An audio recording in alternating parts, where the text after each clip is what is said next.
चुरहट विधानसभा में चुनाव को लेकर राजन ने कह दी बड़ी बात, यहां नहीं चलेगा धनबल का उपयोग। जनता सब जानती है। आम आदमी पार्टी के प्रत्याशी चुरहट विधानसभा से अनेक मिश्रा राजन ने कहा कि गरीबों बेरोजगारों के साथ शोषण करने वाले भाजपा कांग्रेस से जनता का मन हो चुका है। अब आम आदमी पार्टी के लिए हर आदमी विजय दिलाने का संकल्प लिए हैं। राजन के क्या कहा, सुनिए पूरी रिपोर्ट जगन्नाथ द्विवेदी के साथ। रही है मतलब उस फैक्ट्री में हम चुरहट विधानसभा के 5 से 7 हजार लोगों को रोजगार दे सकते कई तरह से।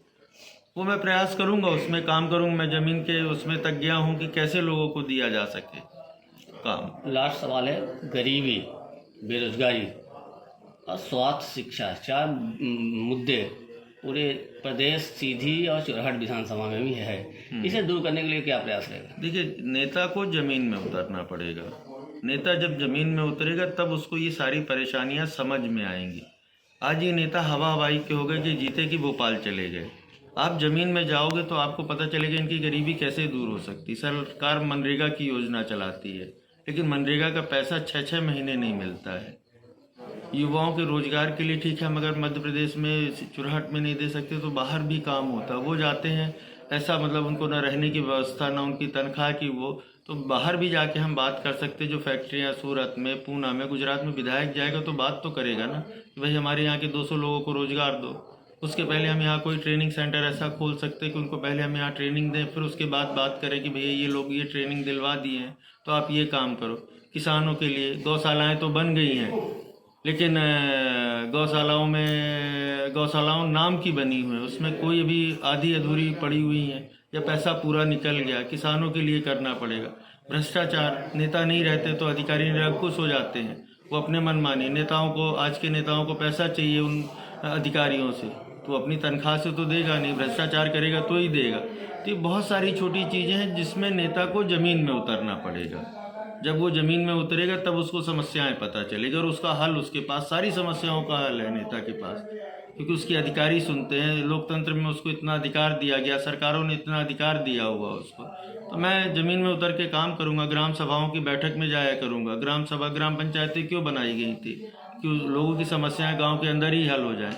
लेकिन आज ग्राम पंचायतों का सिर्फ ये हाल है कि रैलियों में ले जाओ।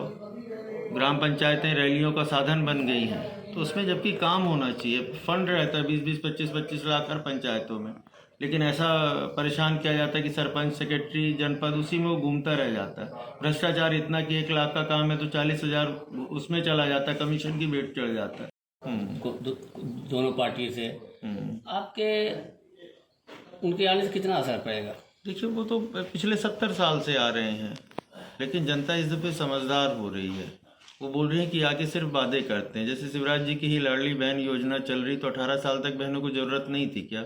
वो आएंगे तो यही बात करेंगे ना।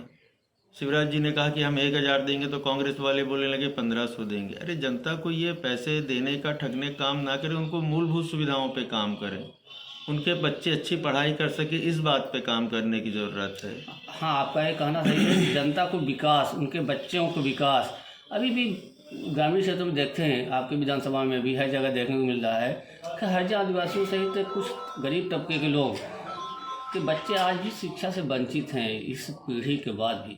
नहीं है ना। आप गांवों में चले जाइए, जो प्राथमिक स्कूल खुले हुए हैं, वो प्राथमिक स्कूल सिर्फ बच्चों को 10 बजे जाना है, दिन भर वहाँ रहना है, 2 बजे पानी वाली खिचड़ी खाना है और 5 बजे चले आना है। 8वीं तक बच्चों को फेल करने का अधिकार नहीं है। और वो क्या पढ़ेंगे? उनकी जब नींव ही नहीं मजबूत हो रही है तो देखेंगे आप 8वीं के बाद कोई पढ़ ही नहीं पा रहा है। तो इस पे बहुत ज़्यादा कि हरिजन, आदिवासी के जो गरीब हैं, ब्राह्मणों के भी बच्चे हैं उसमें, ठाकुरों के भी बच्चे हैं, पिछड़े वर्ग के भी बच्चे हैं, उनके पास पैसा नहीं है कि वो अपना प्राइवेट स्कूल में पढ़ा सके। दूसरा, एक औद्योगिक कंपनियाँ तो खुली नहीं, जो खुली भी हैं सीधी सिरौली में, आपके बगवार सहित सिरौली में ये खुली हैं, स्थानीय लोगों को रोजगार नहीं जाएंगे। हाँ नहीं, वहाँ पर हुआ क्या कि जब नौकरियाँ, जब फैक्ट्री खुली तो पहले ये जेपी सीमेंट फैक्ट्री थी, तो कहा जाता है कि यहाँ के बड़े नेताओं को उसमें शेयर था, तो उन्होंने जो चुनिंदा लोगों को नौकरी दिलवा दी तो दिलवा दी, बाकी उसमें ज़्यादातर बाहर के लोग काम कर रहे हैं और जो यहाँ लोकल काम कर रहे हैं उनका इतना शोषण हो रहा है। अब सोचिए 18-18 साल से नौकरी कर रहे हैं, उनको मात्र 9,000 रुपये तनख्वाह मिल रही है। तो मैं भी बीच में उन्होंने हड़ताल की थी, मैं उनकी हड़ताल में सम्मिलित हुआ था और उनसे वादा किया कि अगर जनता मौका देती है तो आप लोग को आपका अधिकार मैं दिलवाऊंगा। चुरहट विधानसभा यही पूरा सीधी जिला पिछड़ा है। चुरहट विधानसभा में बड़े नेता थे, बीजेपी की सरकार में भी विधायक बने। अब विकास नहीं हुआ। जनता का यह कहना भी है कि विकास तो करने वाले वादे करते हैं लेकिन विकास नहीं होता। आम आदमी पार्टी दिल्ली और पंजाब में एक अलग वजूद बना के काम कर रही है। चुरहट में भी जनता के प्रति आपसे लगाव है, क्या प्रमुख सुविधाएं उपलब्ध कराएंगे? सबसे पहले यहाँ चुरहट विधानसभा में जो पिछड़ेपन का कारण रहा, जो यहाँ के पहले नेता थे, उन्होंने जनता की मूलभूत सुविधाओं पे कभी ध्यान नहीं दिया। वो लोगों के व्यक्तिगत काम कर दिया करते थे, लेकिन जनता को जो मूलभूत सुविधा चाहिए, स्वास्थ्य की सुविधा, आज अस्पताल तो बने हैं लेकिन उसमें डॉक्टर नहीं है। लोगों को आवास तो मिले हैं लेकिन पैसा नहीं है। गाँवों में 70% घर आज भी कच्चे बने हुए हैं। तो जनता की इन सारी चीज़ों पे जाना, काम करना, तब जब व्यक्तियों का विकास होगा, समुदाय का विकास होगा, तब वो विकास कहलाएगा। व्यक्तिगत एक दो लोगों को नौकरी दे देना वो विकास नहीं कहलाता है। और मेरी प्राथमिकता है कि मैं अगर अस्पतालों की स्थिति सुधार लूँ, जो बंद पड़े हैं 10-10, 15-15 उप स्वास्थ्य केंद्र उनको खुलवा लूँ, जो 2 बड़े हमारे रामपुर और चुरहट के हॉस्पिटल हैं वो उसमें डॉक्टर अच्छे से बैठने लगे, लोगों का इलाज होने लगे। अब रामपुर और चुरहट हॉस्पिटल सिर्फ रेफर हॉस्पिटल कहलाता है कि रामपुर में कोई मरीज गया सीधे रीवा रेफर कर दो, चुरहट में कोई मरीज आया सीधे सीधी रेफर कर दो। तो ये जो सारी अव्यवस्था है चुरहट विधानसभा के अंदर, एक भी ओटी सेंटर नहीं है। ऑपरेशन कराना है तो या तो रीवा भागो या तो सीधी जाओ। तो इन सारी चीज़ों पे ज़मीन में आज काम करने की ज़रूरत है। जनता को लगे कि विधायक हम क्यों बनाते हैं।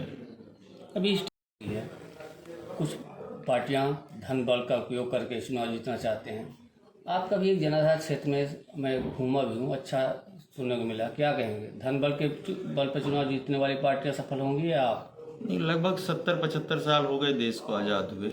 इन्होंने हमेशा ही जो यहाँ चुरहट में चुनाव लड़ रहे हैं, हमेशा धन बल को उन्होंने बहुत महत्व दिया। लेकिन अब जनता समझ चुकी है ये धन बल का उपयोग चुनाव के समय तो कर लेते हैं, उसके बाद 5 साल क्षेत्र में दिखते नहीं हैं।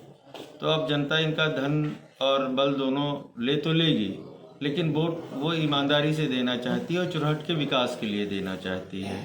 ये बड़ी बात बोले हैं, ये हर जगह सुनने को मिला है। जनता आज अब जागरूक हो चुकी है। बोलते हैं कि हमको देंगे तो नहीं लेंगे, तो हम दोषी नहीं है, लेकिन हम पैसे के दम पर वोट नहीं देंगे, यह जनता कहने के लिए तैयार है। हाँ, नहीं, बिल्कुल आप पूरे क्षेत्र में जाइए। जनता अब जागरूक हुई है पहले से, सब सोशल मीडिया के माध्यम से, व्हाट्सएप, ये सारी चीज़ों के माध्यम से। उसको आज ये लगने लगा कि हमें ठग के चले जाते हैं। 5 साल में एक दफ़े आते हैं, थोड़े से पैसे, थोड़ी सी दारू, थोड़ी सी साड़ी, थोड़े से कंबल में ये हमारा 5 साल लेके चले जाते हैं।